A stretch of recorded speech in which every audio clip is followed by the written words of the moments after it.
ഇന്ന് നമുക്ക് മലബാർ സ്പെഷ്യൽ ഉന്നക്കായ തയ്യാറാക്കുന്നത് എങ്ങനെയാണെന്ന് നോക്കാം. ഇതൊരു മുട്ടയുടെ ഫില്ലിംഗ് വെച്ചിട്ടാണ് ഞാൻ ചെയ്യുന്നത്. നിങ്ങൾക്ക് വേണമെങ്കിൽ തേങ്ങയുടെ ഫില്ലിംഗ് വെച്ചും ചെയ്യാവുന്നതേ ഉള്ളൂ. വളരെ ടേസ്റ്റി ആയിട്ടൊരു സ്നാക്കാണിത്. അപ്പോൾ നമുക്കിത് എങ്ങനെയാണ് തയ്യാറാക്കുന്നത് എന്ന് നോക്കാം. അതിനുവേണ്ടി നമുക്ക് ആദ്യം ഫില്ലിംഗ് തയ്യാറാക്കണം. ഞാനിവിടെ 3 മുട്ട എടുത്തിട്ടുണ്ട്. ഇതിലേക്ക് നമുക്ക് 1/4 കപ്പ് പഞ്ചസാര ചേർക്കാം.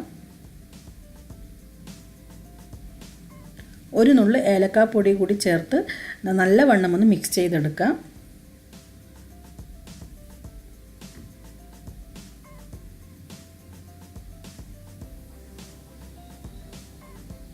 ഇനി സ്റ്റൗ ഓൺ ചെയ്ത് ഒരു ലോ ഫ്ലെയിമിൽ വെച്ച് നല്ലവണ്ണം ഇളക്കിയെടുക്കാം.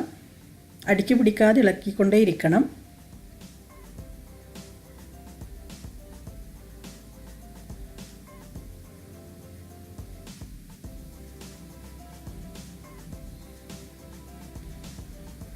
ഇനി ഇതിലേക്ക് 1 ടേബിൾ സ്പൂണോളം നെയ്യ് ചേർക്കാം. കുറച്ച് കാഷ്യൂ നട്ട്സ്, റൈസിൻസ് ഇവ ചേർത്ത് വീണ്ടും നന്നായി ഒന്ന് ഇളക്കിക്കൊണ്ടിരിക്കാം. പ്രത്യേകം ശ്രദ്ധിക്കുക, അടിക്ക് പിടിക്കരുത്. ഇപ്പോൾ നമ്മുടെ ഉന്നക്കായ്ക്കുള്ള ഫില്ലിംഗ് ഇവിടെ റെഡി ആയിട്ടുണ്ട്. ഇനി നമുക്ക് പഴം ഒന്ന് വേവിച്ചെടുക്കണം. അതിനുവേണ്ടി ഞാനിവിടെ 3 വലിയ നേന്ത്രപ്പഴം എടുത്തിട്ടുണ്ട്. ഇത് ഒരുപാട് പഴുക്കാത്ത പഴമാണ്. ഒരുപാട് പഴുത്ത പഴം എടുത്തു കഴിഞ്ഞാൽ നമ്മളിത് ഫ്രൈ ചെയ്യുന്ന സമയത്ത് ഒരുപാട് എണ്ണ കുടിക്കും.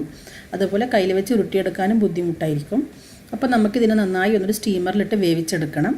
ഇതുപോലെ ഒരു പഴത്തിനെ 2 കഷ്ണങ്ങളാക്കി എടുത്ത് വേവിച്ചെടുത്താൽ മതി. ഇതിനെ അടച്ച് വെച്ച് നന്നായിട്ടൊന്ന് വേവിച്ചെടുക്കാം.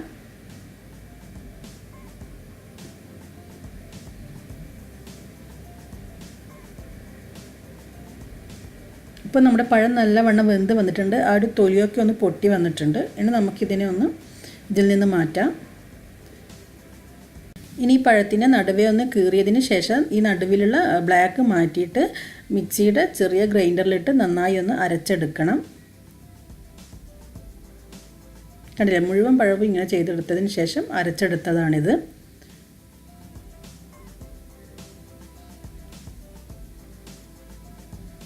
ഇനി നമുക്ക് കയ്യിൽ കുറച്ച് എണ്ണ തടവി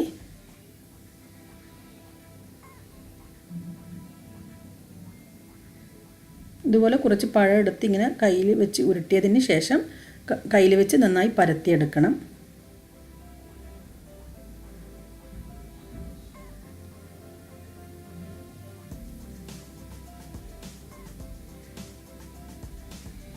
നിങ്ങളുടെ ഇഷ്ടാനുസരണം വലുതും ചെറുതുമായിട്ടൊക്കെ ഇത് തയ്യാറാക്കി എടുക്കാൻ. അപ്പോൾ വലിയ ഒരു ഉന്നക്കായാണ് തയ്യാറാക്കുന്നെങ്കിൽ 2 സ്പൂണോളം ഫില്ലിങ് വെക്കേണ്ടി വരും. ഞാനിപ്പോൾ ഇവിടെ കുറച്ച് ചെറുതാണ്, അതുകൊണ്ട് 1 സ്പൂണ് ഫില്ലിങ് മാത്രമേ വെച്ചിട്ടുള്ളൂ. ഈ ഫില്ലിങ് നന്നായി ഒന്നിങ്ങനെ പ്രസ് ചെയ്ത് കൊടുക്കാം. അങ്ങനെ അപ്പോൾ നമുക്ക് പെട്ടെന്ന് ഉരുട്ടിയെടുക്കാൻ പറ്റും.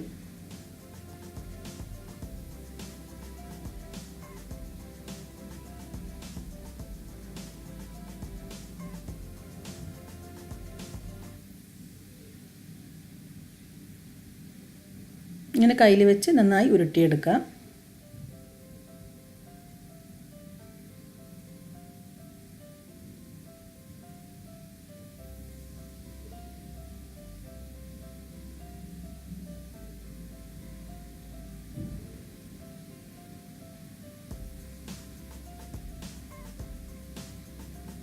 ഇപ്പോൾ കണ്ടില്ലേ, ഇപ്പോൾ നമ്മുടെ ഉന്നക്കായ ഇവിടെ റെഡി ആയിട്ടുണ്ട്. അപ്പോൾ മുഴുവൻ പഴവും ഉപയോഗിച്ച് നമുക്കിങ്ങനെ ഉന്നക്കായ തയ്യാറാക്കി എടുക്കാം. ഇനി നമുക്കിതിനെ ഫ്രൈ ചെയ്തെടുക്കാം. അതിനുവേണ്ടി ഞാനൊരു ഇരുമ്പിൻ്റെ ചട്ടി എടുത്തിട്ടുണ്ട്. ചട്ടി ഒന്ന് ചൂടായി വരുമ്പോഴത്തേക്ക് നമുക്കിതിലേക്ക് എണ്ണ ഒഴിക്കാം. എണ്ണ ചൂടായി വരട്ടെ.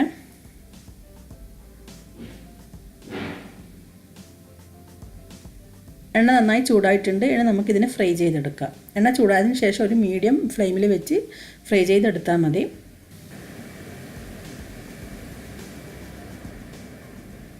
മൂന്നോ 4 മാത്രം ഇട്ട് ഫ്രൈ ചെയ്തെടുക്കാം.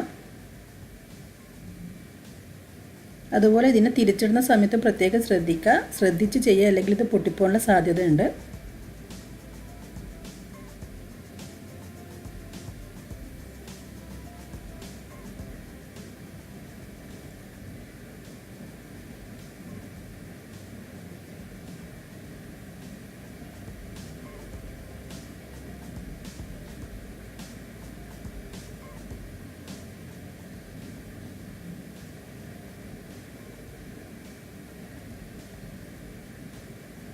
അപ്പോൾ വളരെ ശ്രദ്ധിച്ച് ഇതിനെ തിരിച്ചിടാം.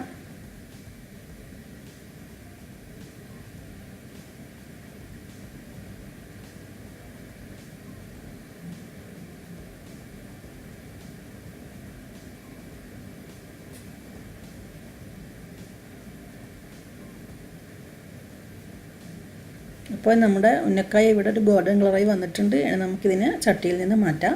ഇങ്ങനെ മുഴുവൻ ഉന്നക്കായ നമുക്ക് ഫ്രൈ ചെയ്തെടുക്കാം.